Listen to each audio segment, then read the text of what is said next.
ناظرین السلام علیکم۔ ناظرین، سب سے پہلے حضور اکرم صلی اللہ علیہ وآلہ وسلم کی ذات اقدس پر درود و سلام کا نذرانہ پیش کرتے ہیں۔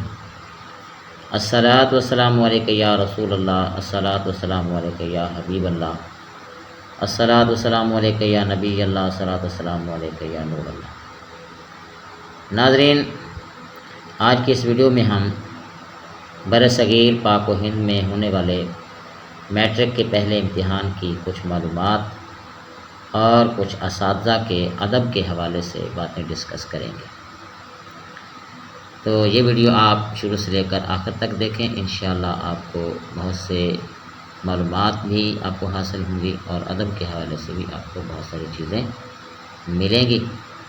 اگر آپ نے ابھی تک میرا چینل سبسکرائب نہیں کیا تو چینل کو سبسکرائب کر لیں اور دوستوں کو بھی شیئر کر دیں۔ ناظرین، آپ حیران ہوں گے کہ میٹرک کلاس کا پہلا امتحان برصغیر پاک و ہند 1858 عیسوی میں ہوا اور برطانوی حکومت نے یہ طے کیا کہ برصغیر کے لوگ ہماری عقل سے آدھے ہوتے ہیں، اس لیے ہمارے پاس پاسنگ مارکس 65 یعنی 65 ہیں، تو برصغیر والوں کے لیے 32.5 ہونے چاہیے۔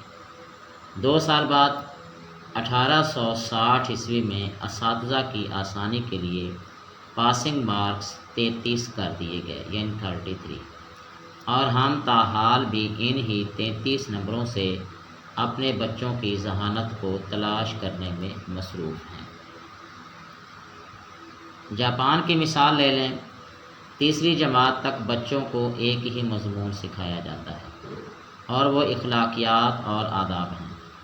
حضرت علی رضی اللہ تعالی عنہ نے فرمایا، جس میں ادب نہیں اس میں دین نہیں۔ مجھے نہیں معلوم کہ جاپان والے حضرت علی کو کیسے جانتے ہیں اور ہمیں ابھی تک ان کی یہ بات معلوم کیوں نہ ہو سکی۔ بہرحال اس پر عمل کی ذمہ داری فی الحال جاپان والوں نے لی ہوئی ہے۔ ہمارے ایک دوست جاپان گئے اور ایئرپورٹ پر پہنچ کر انہوں نے اپنا تعارف کروایا کہ وہ ایک استاد ہیں، اور پھر ان کو لگا کہ شاید وہ جاپان کے وزیر اعظم ہیں۔ یہ ہے قوموں کی ترقی اور عروج و زوال کا راز۔ اشفاق احمد صاحب کو ایک دفعہ اٹلی میں عدالت جانا پڑا اور انہوں نے بھی اپنا تعارف کروایا کہ میں ایک استاد ہوں۔ وہ لکھتے ہیں کہ جج سمیت کورٹ میں تمام لوگ اپنی نشستوں سے کھڑے ہو گئے۔ اس دن مجھے معلوم ہوا کہ قوموں کی عزت کا راز استادوں کی عزت میں ہے۔ آپ یقین کریں، استادوں کو عزت وہی قوم دیتی ہے جو تعلیم کو عزت دیتی ہے اور اپنی آنے والی نسلوں سے پیار کرتی ہے۔ جاپان میں معاشرتی علوم پڑھائی نہیں جاتی ہے کیونکہ یہ سکھانے کی چیز ہے اور وہ اپنی نسلوں کو بہت خوبی کے ساتھ معاشرت سکھا رہے ہیں۔ جاپان کے اسکولوں میں صفائی ستھرائی کے لیے بچے اور اساتذہ خود ہی اہتمام کرتے ہیں۔ صبح 8 بجے اسکول آنے کے بعد سے 10 بجے تک پورا اسکول بچوں اور اساتذہ سمیت صفائی میں مشغول رہتا ہے۔